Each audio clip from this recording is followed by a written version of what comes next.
नमस्कार दोस्तों, advance class online platform पे मैं ब्रजेश कुमार करंट अफेयर्स के साथ आपका स्वागत करता हूं। तैयार हो जाइए करंट अफेयर्स के बेहतरीन क्वेश्चंस, बेहतरीन जानकारी के साथ। आइए देखते हैं पहला क्वेश्चन।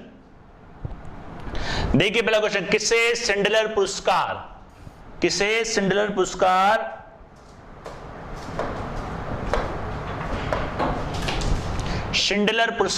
2021 से सम्मानित किया गया है। और ये पुरस्कार पाने वाले, ध्यान रखना दोस्तों, ये पहले भारतीय हैं जिनको ये पुरस्कार दिया गया है। शिंडलर पुरस्कार याद रखना, ये दिया गया है डॉक्टर नागेश्वर रेड्डी को। ये दिया गया दोस्तों डॉक्टर नागेश्वर रेड्डी को। अब ये पुरस्कार क्यों दिया जाता है और किस लिए दिया जाता है, ये देखिए। डॉक्टर नागेश्वर रेड्डी, डॉक्टर जो नागेश्वर रेड्डी हैं, ये भारत के प्रसिद्ध गैस्ट्रोएंटेरोलॉजिस्ट हैं और इनको ये दिया गया रुडोल्फ वी शिडलर पुरस्कार। ध्यान रखना, रुडोल्फ वी शिडलर पुरस्कार दिया गया है जो अमेरिका के द्वारा दिया जाता है। ध्यान रखना, रुडोल्फ वी शिडलर पुरस्कार। और इसको प्राप्त करने वाले ये पहले भारतीय हैं। और ध्यान रखना, भारत में एंडोस्कोपी को बढ़ावा देने वाले पहले व्यक्तियों में से ये एक है। एंडोस्कोपी आप जानते हैं दोस्तों, शरीर के अंदर जो जांच की जाती है, इसमें नलची वगैरह डाली जाती है बॉडी में, एंडोस्कोपी में, तो उसको बढ़ावा देने वाले व्यक्तियों में से ये एक है। ध्यान रखना, डॉक्टर नागेश्वर रेड्डी, और ये हैं भारत के प्रसिद्ध गैस्ट्रोएंटेरोलॉजिस्ट। रुडोल्फ वी शिडलर पुरस्कार से इनको सम्मानित किया गया अमेरिका के, और ये हैं आपके पहले भारतीय, राइट। और भारत में एंडोस्कोपी को बढ़ावा देने के लिए, राइट, बढ़ावा देने वाले व्यक्तियों में इनका नाम है, right, doctor Nageshwar Reddy. Next question देखते हैं। नेक्स्ट क्वेश्चन देखिए, वैसाख दिवस कब मनाया जाता है? वैसाख दोस्तों ध्यान रखना, वैसाख दिवस है ये, वैसाख दिवस। इसको बुद्ध पूर्णिमा के नाम से भी जानते हैं। वैसे तो अपन यहाँ बुद्ध पूर्णिमा मनाते हैं, बुद्ध पूर्णिमा याद रखिएगा दोस्तों। वैसाख ये मनाया जाता है। वैसाख दिवस कब मनाया जाता है? ये मनाया जाता है दोस्तों आपका 26 वैसाख, ध्यान रखना, वैसाख दिवस। और ये मनाया जाता है दोस्तों आपका 26 मई को, याद रखना, ये मनाया जाता है 26 मई को। बुद्ध पूर्णिमा, बुद्ध अपन बनाते हैं इसको बुद्ध पूर्णिमा के नाम। देखिए वैसाख, ध्यान रखिएगा, वैसाख नहीं वैसाख। और 22 मई भी आपको बताया था जैव विविधता दिवस, 21 मई को एंटी टेररिस्ट डे, और 24 मई को एक डे आपको बताया था दोस्तों। बताइए 24 मई को कौन सा डे बताया था? 24 मई को भी डे बताया था आपको। 24 मई को जो आपका डे था, बताइए, 24 मई को भी एक डे बताया था, वो था राष्ट्रमंडल दिवस था 24 मई को, याद रखिएगा दोस्तों। 22 मई को था आपका, 22 मई को जैव विविधता दिवस, 21 मई को एंटी टेररिस्ट डे, और 24 मई को राष्ट्रमंडल, और 26 मई को वैसाख दिवस। वैसाख दिवस के बारे में जानते हैं। ये देखिए वैसाख दिवस, ये पूनम के दिन मनाया जाता है वैसाख दिवस। और वैसाख दिवस 26 मई को मनाया जाता है। इस दिन भगवान बुद्ध को ज्ञान प्राप्त हुई थी। इस दिन भगवान बुद्ध को ज्ञान प्राप्त हुई थी। और वर्ष 2000 में पहली बार ये मनाया गया था। वर्ष 2000 में पहली बार ये मनाया गया था। और इस दिन अंतरराष्ट्रीय वैसाख सम्मेलन का आयोजन किया जाता है। इस दिन वैसाख अंतरराष्ट्रीय सम्मेलन का आयोजन किया जाता है। और 2019 में जो सम्मेलन हुआ था लास्ट टाइम, ये हुआ था वियतनाम में। वियतनाम की राजधानी दोस्तों याद रखिएगा हनोई। और इसकी राजधानी, उसकी मुद्रा है डोंग, वियतनामी डोंग, राइट। तो ध्यान रखना वैसाख दिवस। और जैसे कि थाईलैंड व श्रीलंका व आदि कंट्रीज में भी इसका सम्मेलन काफी बार हो चुका है। याद रखिएगा वैसाख दिवस भगवान बुद्ध को ज्ञान की प्राप्ति हुई थी, और 2000 में ये पहली बार मनाया गया था, राइट। भगवान बुद्ध से संबंधित है ये। नेक्स्ट देखते हैं, किस कंपनी द्वारा एशिया पैसिफिक स्टीव अवार्ड्स में गोल्ड अवार्ड जीता है? किस कंपनी द्वारा एशिया पैसिफिक स्टीव अवार्ड्स में गोल्ड अवार्ड जीता है? तो ध्यान रखना ये दोस्तों आपकी स्पाइस हेल्थ। स्पाइस हेल्थ, जो स्पाइस हेल्थ कंपनी है दोस्तों, ये स्पाइस जेड की हेल्थ कंपनी है। ध्यान रखना, स्पाइस जेड की ये हेल्थ कंपनी है, राइट। ध्यान रखना स्पाइस हेल्थ। और ये देखिए इनको गोल्ड पुरस्कार मिला है, स्पाइस हेल्थ को गोल्ड पुरस्कार दिया गया है। We are proud to be affiliated with the 2021 Asia Pacific Steve award for most valuable medical innovation. Most valuable medical innovation के लिए ये जो कंपनी है स्पाइस जेट की स्वास्थ्य सेवा कंपनी। ध्यान रखना स्पाइस जेट जो कंपनी है आपकी विमानन कंपनी है स्पाइस जेट, उसकी स्वास्थ्य सेवा कंपनी है। और स्पाइस हेल्थ को मोस्ट वैल्यूएबल मेडिकल इनोवेशन के लिए भी जाना जाता है। मोस्ट वैल्यूएबल मेडिकल इनोवेशन के लिए भी इसको ये पुरस्कार दिया गया है, मोस्ट वैल्यूएबल मेडिकल इनोवेशन। और एशिया पैसिफिक स्वीट्स अवार्ड में इसने गोल्ड अवार्ड जीता है, याद रखिएगा ना, इसने जीता है gold award. Asia Pacific sweets award में इसने जीता है गोल्ड अवार्ड। और इसने क्या था, पूरे देश में कोविड-19 परीक्षण मूल्य को कम करने में मदद की थी। पूरे देश में कोविड-19 जो टेस्टिंग थी उसको कम, शुरुआत में जब आई थी कोविड-19 टेस्टिंग वो 2400 रुपए के आसपास थी। इस कंपनी ने उसको 499 में लॉन्च करा था, मतलब उस टेस्टिंग को उसने कम कर दिया था, राइट। याद रखिएगा 499। और Asia Pacific Steve award Asia प्रशांत क्षेत्र के सभी देशों में कार्यस्थल के भीतर नवाचार मतलब इनोवेशन को मान्यता देने के लिए दिया जाता है। याद रखिएगा ये एक व्यावसायिक पुरस्कार है, मतलब ये एक कॉमर्शियल अवार्ड है, या आप बोल सकते हो एक बिजनेस अवार्ड के रूप में इसको जाना जाता है। यार ये स्पाइस जेट की स्वास्थ्य सेवा कंपनी है, कौन सी? Spice health. याद रखिएगा most valuable medical innovation, most valuable medical innovation के लिए, राइट। और एशिया पैसिफिक स्वीट्स अवार्ड में इसको गोल्ड अवार्ड जीता है, इसने गोल्ड अवार्ड जीता है, राइट। नेक्स्ट देखते हैं। नेक्स्ट देखिए किसे कांगो गणराज्य का नया प्रधानमंत्री बनाया गया है? किसे कांगो गणराज्य का नया प्रधानमंत्री बनाया गया? इनका नाम है दोस्तों कोलिनेट मकोसो को नया प्रधानमंत्री बनाया गया है। किसका? कांगो का। और ये क्लेमेंट लोम्बा की जगह लेंगे, क्लेमेंट मोम्बा इसकी जगह लेंगे, क्लेमेंट मोम्बा की ये जगह लेंगे। ध्यान रखना कोलिमेंट मकोसो।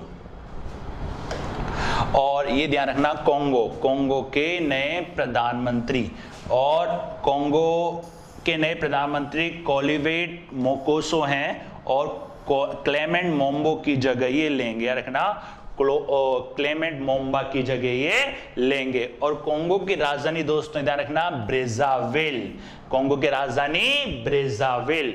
और कोंगो की मुद्रा कौन सी है? कांगोली फ्रैंक। इसकी मुद्रा याद रखिएगा दोस्तों कांगोली फ्रैंक, राइट। इसकी मुद्रा है कांगोली फ्रैंक। नेक्स्ट देखिए ली इवांस का संबंध किस क्षेत्र से था? ली इवांस का संबंध किस क्षेत्र से था? हाल ही में इनका निधन हो चुका है, या आपके खेल से संबंधित थे? याद रखना ये संबंधित है आपके खेल से। ली इवांस याद रखिएगा, ली इवांस जो थे आपके दोस्तों ये थे ओलंपिक धावक, ये थे ओलंपिक धावक। और 400 मीटर की दौड़ 44 सेकंड के समय में पूरा करने वाले पहले व्यक्ति थे। 400 मीटर की दौड़ 44 सेकंड में पूरा करने वाले पहले व्यक्ति थे। इनका नाम है ली इवांस। इनका हाल ही में निधन हो चुका है। नेक्स्ट देखिए किसे इजराइल का अगला मोसाद प्रमुख बनाया गया है? मोसाद ध्यान रखना ये इजराइल की खुफिया एजेंसी है दोस्तों, खुफिया एजेंसी।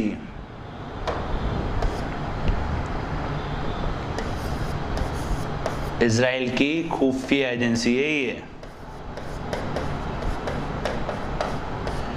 याद रखिएगा, खुफिया एजेंसी, दुनिया में सबसे खतरनाक खुफिया एजेंसी कहा जाता है मोसाद को। मतलब कहा जाता है इसके बारे में, ये दुश्मन के घर में घुस के दुश्मन को मार के आते हैं विदाउट एनी कैजुअलिटी, मतलब बिना किसी नुकसान के, खुद के नुकसान के पूरे। जैसे कि मान लीजिए 10 सैनिक जाएंगे तो 10 के 10 वापस आएंगे। काफ़ी दुनिया की सबसे खतरनाक इसको गुप्त एजेंसी कहा जाता है मोसाद को, याद रखिएगा दोस्तों। और ये किसको बनाया गया? बनाया गया डेविड वार्निया, डेविड वार्निया को बनाया गया है। और बेंजामिन नेतन्याहू आप जानते ही हैं, इजराइल के प्रधानमंत्री, राइट। तो किसको बनाया गया? डेविड वार्निया को। ये डेविड वार्निया जो आपके बने, ये आपके जो खतरनाक उसमें आते हैं, ये डेविड वार्निया खतरनाक कमांडो थे आपके इसमें आर्मी में, और इनको बनाया गया मोसाद का मोसाद प्रमुख बने डेविड वार्निया। और दोस्तों इजराइल की जो सेना है ना, दुनिया में सबसे खतरनाक सेना में आती है इजराइल की, फाइटिंग उसमें हर चीज में खतरनाक सेना में आती है वो। और ये जाना जासूसी एजेंसी, याद रखना, ये जो है ये है जासूसी एजेंसी, बताई देते इसके बारे में। और ये जो स्थान लेंगे योसी कोहेन का स्थान लेंगे, याद रखिएगा, ये स्थान लेंगे योसी कोहेन का स्थान लेंगे, right. Then David Warnia. Next देखिए, कौन से नंबर की विश्व स्वास्थ्य सभा का, कौन से नंबर की विश्व स्वास्थ्य सभा का हाल ही में आयोजन किया गया था? ये थी आपके दोस्तों 74वें नंबर की स्वास्थ्य सभा का इसका आयोजन किया गया था, और इसको वर्चुअली आयोजित किया गया था। और इस स्वास्थ्य सभा के जो अध्यक्ष थे वो थे अपने यहाँ के स्वास्थ्य मंत्री डॉक्टर हर्षवर्धन, डॉक्टर हर्षवर्धन द्वारा इसका आयोजन किया गया था, राइट। और ये 74वीं विश्व स्वास्थ्य सभा थी। आयोजन इसका WHO कार्यकारी बोर्ड के अध्यक्ष डॉक्टर हर्षवर्धन ने वर्चुअल मोड पर ली थी, राइट। और इसका जो उद्देश्य था इसको करने का, इसमें कोवैक्स सुविधा के तहत कोविड-19 टीकों की निष्पक्ष और समान पहुंच को सुनिश्चित करना। इस वर्चुअल बैठक का जो उद्देश्य था, कोवैक्स सुविधा के तहत कोविड-19 टीकों की निष्पक्ष और समान पहुंच को सुनिश्चित करना, राइट। और कोविड महामारी के दौरान मानसिक स्वास्थ्य तैयारी और प्रतिक्रिया पर रिपोर्ट पर विचार करने की सिफारिश इसके अंदर की गई थी। याद रखना कौन से नंबर की थी दोस्तों? WHO, विश्व स्वास्थ्य सभा। और ये थी आपकी वर्चुअली, इसका आयोजन किया गया था वर्चुअली, राइट। नेक्स्ट देखते हैं। नेक्स्ट देखिए, भारत द्वारा किस देश में अपना नया महावाणिज्य, सॉरी यहां आएगा महावाणिज्य दूतावास,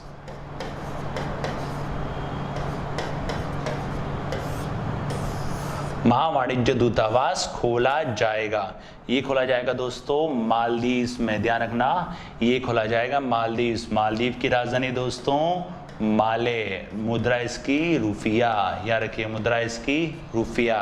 भूटान की राजधानी दोस्तों थिम्फू, और मुद्रा है इसकी न्यूगिल्ट्रम, ध्यान रखना, काफी ऊपर एग्जाम में पूछता है न्यूगिल्ट्रम मुद्रा, ध्यान रखना इसकी मुद्रा है। और इसकी जो वो है राजधानी वो है थिम्फू, राइट। भारत द्वारा किस देश में अपना नया महावाणिज्य अड्डू शहर एक यहाँ पे, वहां पे खोला जाएगा मालदीव के अंदर। मालदीव के अंदर आपको याद हो कोविक्स के, मतलब जो पहले अपन ने कोवैक्सीन दी थी, मतलब कोविशील्ड दी थी, वैक्सीन जो दी थी अनुदान के रूप में, वो था मालदीव्स, राइट। ध्यान रखना, मालदीव के अड्डू शहर में मालदीव के नेबरहुड फास्ट पॉलिसी और सागर क्षेत्र में सभी के लिए सुरक्षा और विकास भारत के दृष्टिकोण में एक महत्वपूर्ण स्थान है। ध्यान रखना, ये अड्डू शहर में खोली जाएगी, और इसमें ये जो खोली जाएगी वो जो पॉलिसी है, उस पॉलिसी का नाम है neighbourhood fast policy, neighbourhood fast policy के तहत। और सागर क्षेत्र में सभी के लिए सुरक्षा और विकास भारत सरकार के दृष्टिकोण से एक महत्वपूर्ण स्थान रखता है मालदीव। ध्यान रखना, सागर क्षेत्र में सभी के लिए सुरक्षा और विकास भारत सरकार के दृष्टिकोण में मालदीव एक महत्वपूर्ण स्थान रखता है, इसलिए वहां पे ये खोला जाएगा। और इसके एक कदम जो है वो सबका साथ सबका विकास में एक कदम के रूप में ये काम करेगा, सबका साथ सबका विकास, राइट। नेक्स्ट देखते हैं। नेक्स्ट देखिए, किसे अंतरराष्ट्रीय हॉकी स्टेडियम का नाम बदलकर बलवीर सिंह सीनियर के नाम पर रखा गया है। ये है आपका मोहाली, पंजाब के अंदर। पंजाब ने हाल ही में इसका नाम बदलकर इसका नाम रख दिया गया है, बलवीर सिंह सीनियर के नाम पर रखा गया है। यह आपके हॉकी प्लेयर थे, ध्यान रखना। Mohali international hockey stadium, Mohali international hockey stadium, इन्होंने क्या है, भारतीय हॉकी टीम को 3 बार ओलंपिक चैंपियन बनाने में बलवीर सिंह सीनियर की अहम भूमिका रही है। ध्यान रखना, बलवीर सिंह सीनियर की अहम भूमिका रही, किसके अंदर, हॉकी के अंदर। और 2019 में इन्हें महाराजा रणजीत सिंह पुरस्कार से सम्मानित किया गया। ध्यान रखना, 2019 में इन्हें महाराजा रणजीत सिंह पुरस्कार से सम्मानित किया गया था, राइट। ध्यान रखिए, कौन है ये, कौन सा है, Mohali international hockey stadium, Mohali international hockey stadium. Next देखते हैं, नेक्स्ट देखिए 2021 का PGA professional golf PGA champion का खिताब किसने जीता है। 2021 पीजीए चैंपियन का खिताब किसने जीता है, राइट। इनका नाम है फिल मिकेल्सन। ध्यान रखें, इनका नाम है फिल मिकेल्सन। फिल मिकेल्सन ने ये पुरस्कार जीता है, प्रोफेशनल गोल्फ प्लेयर है ये। ध्यान रखिएगा, पीजीए की जो फुल फॉर्म है वो है प्रोफेशनल गोल्फर्स एसोसिएशन। और फिल मिकेल्सन, और ये 25 वर्ष की आयु उम्र में इन्होंने इतिहास बनाया है जीतकर। 25 वर्ष की उम्र में इन्होंने एक इतिहास बनाया है। इससे पहले ये जो रिकॉर्ड था ये था जूलियंस बोरोस के पास। ध्यान रखना, इसके पहले ये जो रिकॉर्ड था ये था जूलियंस बोरोस के पास। तो ध्यान रखना, ये आपके फिल मिकेल्सन, राइट। ये थे दोस्तों आपके 10 बेहतरीन क्वेश्चन, 10 बेहतरीन जानकारी के साथ। मिलते हैं नेक्स्ट क्लास में नेक्स्ट क्वेश्चन के साथ, तब तक के लिए धन्यवाद।